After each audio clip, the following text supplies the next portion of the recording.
नमस्कार छात्रों, आज हम काव्य हेतु यानी काव्य कारणों का अध्ययन करने वाले हैं। इसमें हम प्रतिभा, व्युत्पत्ति और अभ्यास इन काव्य हेतुओं का अध्ययन करेंगे।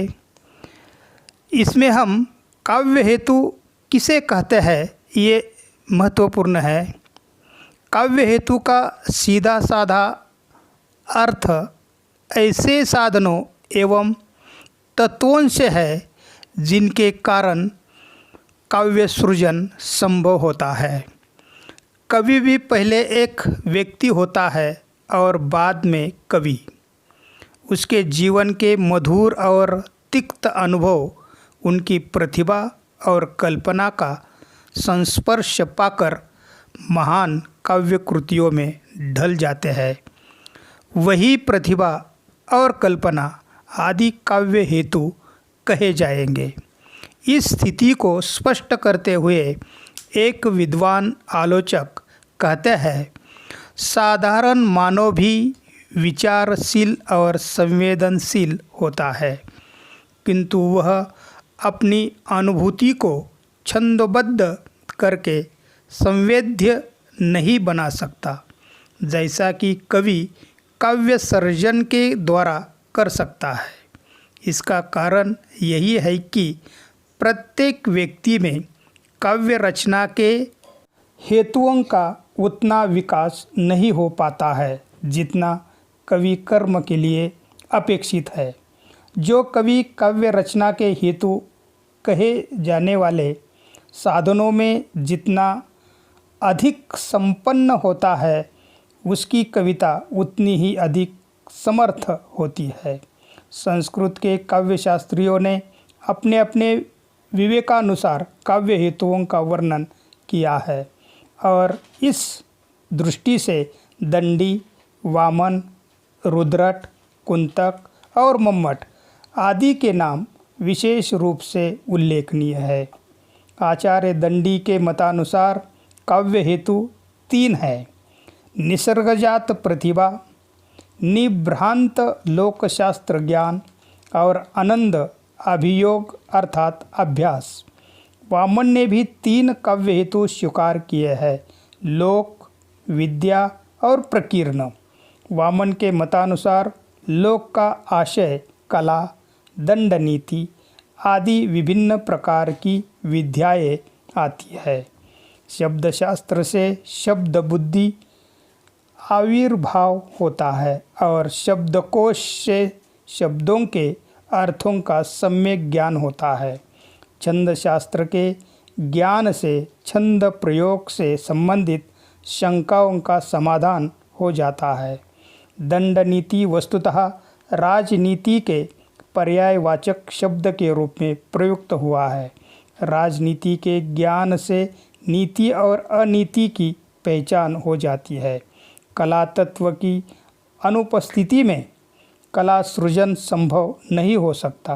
प्रकीर्ण के अंतर्गत वामन ने पुनः 6 काव्य हेतुओं की गणना की है: लक्ष्य ज्ञान, अभियोग, वृद्धि सेवा, अवेक्षण, अतिभान और अवधान। लक्ष्य ज्ञान का आश्रय अन्य काव्य अनुशीलन से है। अवेक्षण का आशय उपयुक्त शब्दों के चयन और प्रतिमान का अर्थ कवि प्रतिभा है तथा अवधान का आशय चित्त की एकाग्रता से होता है। वामन के शब्दों में प्रकीर्ण के अंतर्गत ये 6 हेतु आते हैं।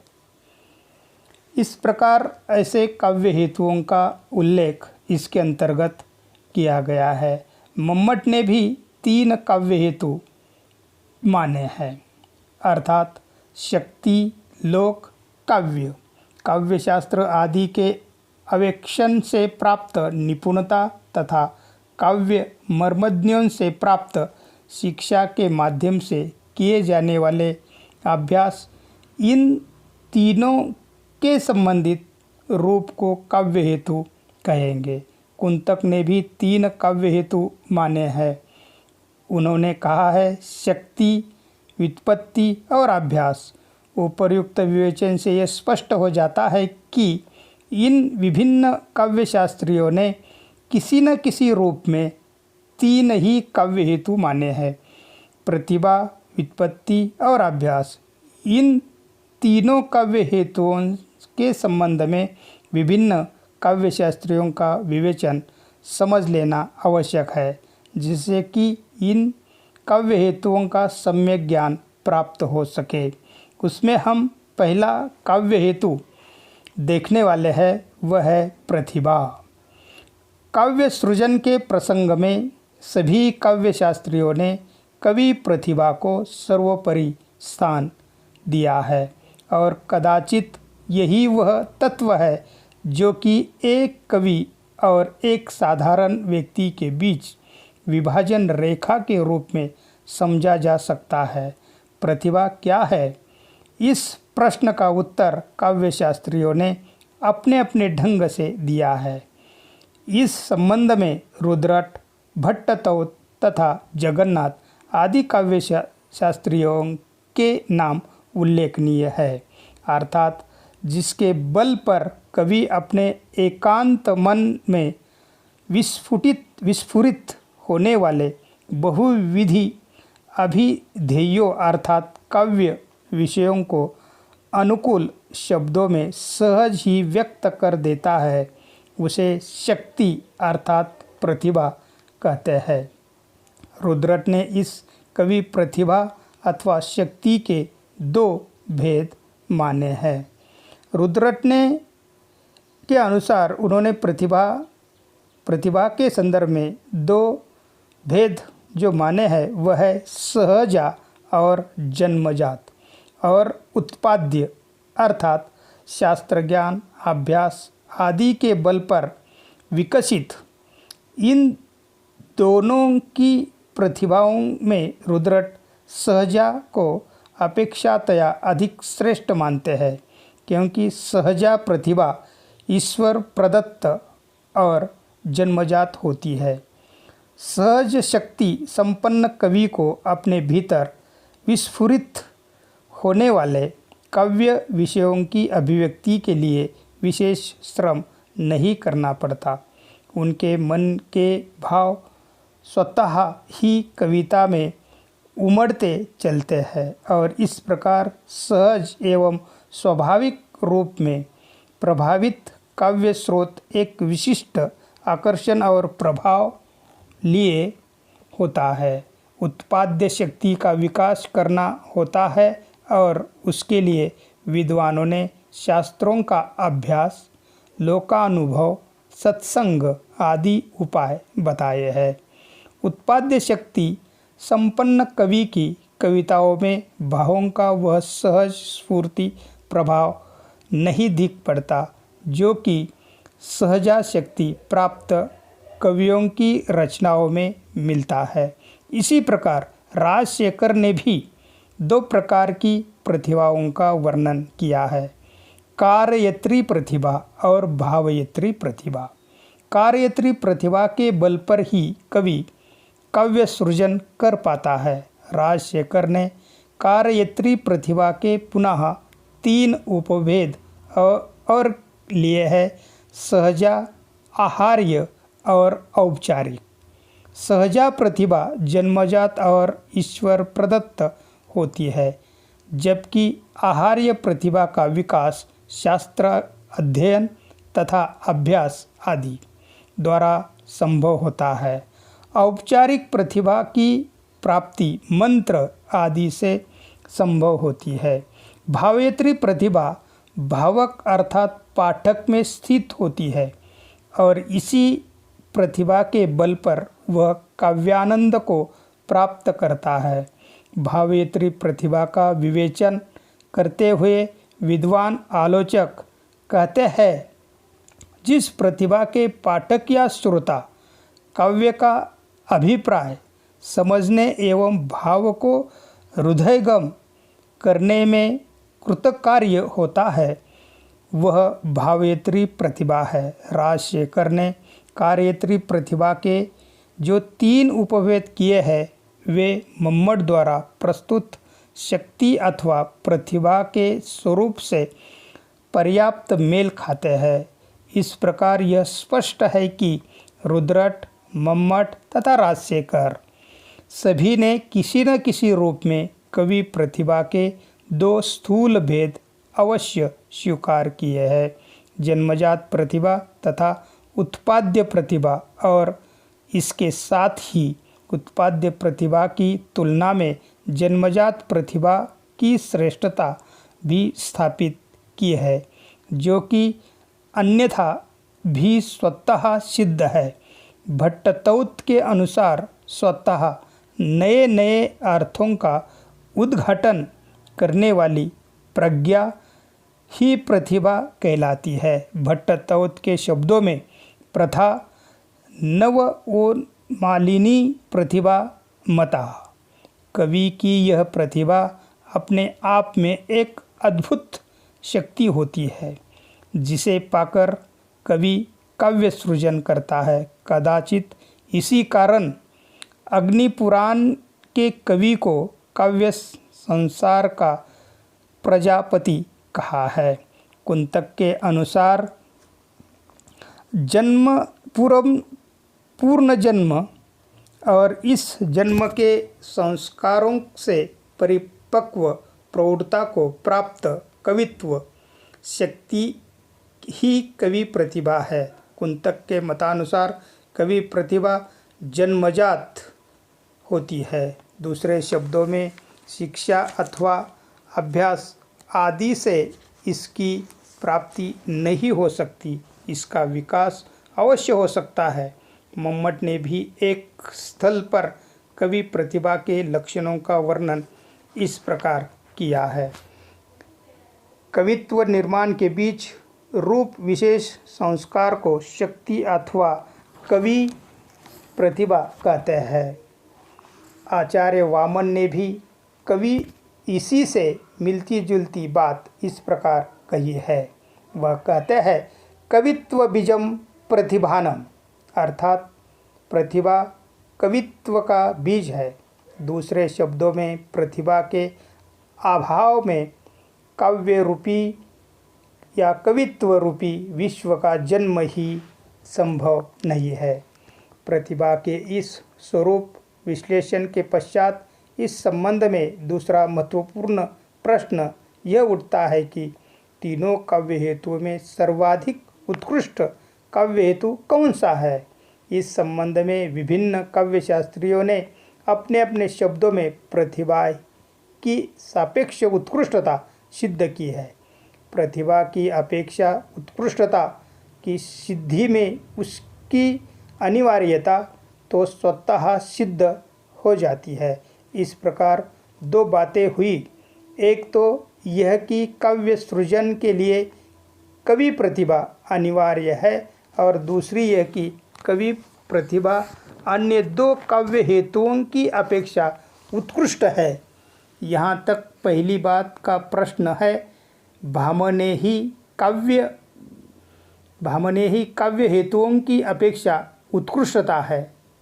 जहाँ तक पहली बात का यह प्रश्न है, आचार्य भामने ही सर्वप्रथम कवि प्रतिभा की अनिवार्यता सिद्ध की है, अर्थात जड़ बुद्धि व्यक्ति भी गुरु के उपदेशों के माध्यम से शास्त्र पढ़ सकता है, परंतु यहाँ तक काव्य सृजन का प्रश्न है, वह कवि प्रतिभा के बिना संपन्न नहीं है। दूसरा प्रश्न अन्य दो काव्य हेतुओं की तुलना में प्रतिभा सापेक्ष उत्कृष्टता से संबंधित है। संस्कृत के काव्य शास्त्रियों ने इस प्रश्न का पर्याप्त विचार विमर्श किया और अंततः यही सिद्ध पाया कि प्रतिभा अनिवार्य काव्य हेतु है और अन्य दो काव्य हेतु अर्थात व्युत्पत्ति और अभ्यास गौण है और अपने आप में प्रतिभा के ही परिपोषक तत्व है। दूसरे शब्दों में प्रतिभा तो ईश्वर प्रदत्त अथवा जन्मजात होती है, किंतु इसके सम्यक विकास के लिए अभ्यास और व्युत्पत्ति आदि काव्य हेतुओं की अपेक्षा रहती है। इस प्रकार प्रतिभा काव्य हेतु बताया गया है। अगला काव्य हेतु आता है व्युत्पत्ति। संस्कृत काव्य शास्त्रियों ने 3 काव्य हेतु माने हैं: प्रतिभा, व्युत्पत्ति और अभ्यास। इन तीनों काव्य हेतुओं में भी प्रतिभा की आवश्यकता, अनिवार्यता और उसकी सापेक्ष उत्कृष्टता के संबंध में पीछे विवेचन किया जा चुका है। यहाँ तक व्युत्पत्ति नामक काव्य हेतु का प्रश्न है। इसका शाब्दिक अर्थ है प्रगाढ़ पांडित्य, ज्ञान। व्युत्पत्ति का स्वरूप विवेचन करते हुए आचार्य भामह कहते हैं कि छंद, व्याकरण, कला, लोकस्थिति तथा पदार्थों के ज्ञान से प्राप्त युक्तायुक्त विवेक। आचार्य मम्मट ने व्युत्पत्ति के लिए निपुणता का प्रयोग किया है और यह निपुणता बराबर जगत को देखने और काव्यशास्त्र आदि के सम्यक अध्ययन से प्राप्त होती है। व्युत्पत्ति की सार्थकता और उपादेयता असंदिग्ध है। केवल भावुक तथा प्रतिभावान होने से ही काव्य का सृजन नहीं हो जाता, अपितु इसके लिए श्रुति, स्मृति, पुराण, लोक व्यवहार आदि का ज्ञान भी होना उतना ही आवश्यक होता है। इसका मुख्य कारण यह है कि काव्य का क्षेत्र अपरिमित होता है और उसके भीतर क्या नहीं समा सकता। कदाचित इसी कारण भामह कहते हैं, ऐसा न हो कोई शब्द होता है, न कोई अभिव्यक्ति और न और कला, जिसे काव्य का अंग न कहा जा सकता हो। कवि के इतने विस्तृत और अपार संसार में कुछ भी तो अछूता नहीं होता। अतः संभवतः शास्त्र ज्ञान, स्मृति, पुराण आदि का अध्ययन काव्य सृजन के लिए समान रूप से आवश्यक है। कवि प्रतिभा तो जन्मजात हो सकती है, किंतु उसका समुचित विकास न होने पर काव्य सृजन संभव नहीं होता और उस विकास का एकमात्र आधार है प्रगाढ़ पांडित्य अर्थात व्युत्पत्ति। व्युत्पत्ति 2 प्रकार की होती है, एक लौकिक और दूसरी है शास्त्रीय लौकिक उत्पत्ति। निरीक्षण से प्राप्त होती है और शास्त्रीय उत्पत्ति अध्ययन से प्राप्त होती है। राजशेखर ने व्युत्पत्ति को बहुज्ञता कहा है। वह बहुज्ञता निपुणता या व्युत्पत्ति कवि या काव्य कर्म के लिए आवश्यक है, क्योंकि इस ज्ञान और अध्ययन से उनके विचार प्रमाणित बनते हैं और वे पाठक को क्रांतिकारी श्रेयता देते हैं। क्रांतिकारी चेतना वही दे सकता है जिसे उचित अनुचित का विवेक हो। तो इस प्रकार व्युत्पत्ति का विश्लेषण किया गया है। अगला काव्य हेतु आता है अभ्यास। संस्कृत काव्य शास्त्रियों के मतानुसार तीसरा काव्य हेतु अभ्यास होता है। अभ्यास के शाब्दिक अर्थ में कोई कठिनाई नहीं है। प्रस्तुत प्रसंग में अभ्यास का आशय काव्य निर्माण, चिंतन, मनन और पठन आदि से है। काव्य सृजन में कुशलता प्राप्त करने का महत्वपूर्ण साधन है अभ्यास। एक विद्वान ने कहा भी है, अभ्यासो ही कर्मसु कौशल्य या विधि। वस्तुतः प्रतिभा और व्युत्पत्ति के साथ साथ अभ्यास की निरंतर अपेक्षा रहती है। निरंतर अभ्यास के कवि की अभिव्यंजना में, भावाभिव्यक्ति में और अधिक प्रांजलता, माधुर्य और प्रभावशालीनता का उदय होता है। उसी अभ्यास के कारण महाकवि तुलसीदास ने रामचरितमानस का और महाकवि जयशंकर प्रसाद ने कामायनी ऐसे उत्कृष्ट महाकाव्य का सृजन कर पाए। संस्कृत में एक कहावत है कि दैवानि यान्ति वैफल्य ना अभ्यासतो कदाचन, अर्थात भाग्य धोखा दे सकता है पर अभ्यास कभी धोखा नहीं देता। बात यह है कि अभ्यास करते रहने से सारी बातें सदा प्रस्तुत रहती है, अतः उनका उपयोग अनायास हो सकता है। वे ही अभ्यास के अभाव में ध्यान से उतर जाती है, अतः उन्हें व्यवस्थित कहने में समय लगता है। अभ्यास किसी काव्याज्ञ के निर्देशन में करना चाहिए। आचार्य दंडी प्रतिभा के महत्व को सर्वोपरि महत्व देते हैं, परंतु वे अभ्यास को भी अवश्य मानते हैं। श्रवण, अनुशीलन तथा निरंतर अभ्यास से सरस्वती की आलोचना करने पर वाणी अवश्य ही अनुग्रह करती है। अतः जो कीर्ति चाहते हैं उन्हें आलस्य का पर त्याग कर सरस्वती की उपासना करनी चाहिए, क्योंकि कवित्व के क्षणी होने पर भी अभ्यासशील व्यक्ति विद्वानों की सभा में विहार करने में समर्थ हो सकते हैं। भामह, वामन, आनंदवर्धन आदि मम्मट आदि आचार्यों ने अभ्यास को महत्व दिया है। अभ्यास के कारण ही कवि काव्य में दीप्ति का आहाति होता है। प्रतिभा व्युत्पत्ति अभ्यास काव्य सृजन के लिए आवश्यक है। काव्य हेतुओं में कोई भी अकेला काव्य हेतु काव्य का सृजन का कारण नहीं बन सकता। वस्तुतः काव्य का बाह्यांग आकर्षक, निर्दोष, सुंदर और मोहक अभ्यास द्वारा हो सकता है। कलात्मक सजावट, रसानुकूल वृत्त रचना, शब्द प्रयोग काव्य दोष से रहित तथा काव्य द्वारा ही संबोधित होते हैं। तो इस प्रकार काव्य हेतुओं में प्रतिभा, व्युत्पत्ति और अभ्यास इसका होना आवश्यक है।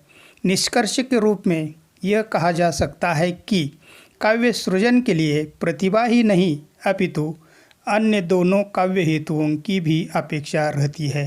यही इन तीनों काव्य हेतुओं के साथ निर्धारण का प्रश्न उपस्थित होता है। तो कहा जा सकता है कि काव्य सृजन के बीज रूप में कवि प्रतिभा होती है और व्युत्पत्ति और अभ्यास की स्थिति मिट्टी और पानी की सी होती है, जिनके अभाव में प्रतिभा रूपी बीज लता रूपी काव्य का रूप धारण नहीं कर सकता। बीज तो अनिवार्य है, किंतु उसके लता रूप में विकसित होने के लिए मिट्टी और जल भी समान रूप से आवश्यक है।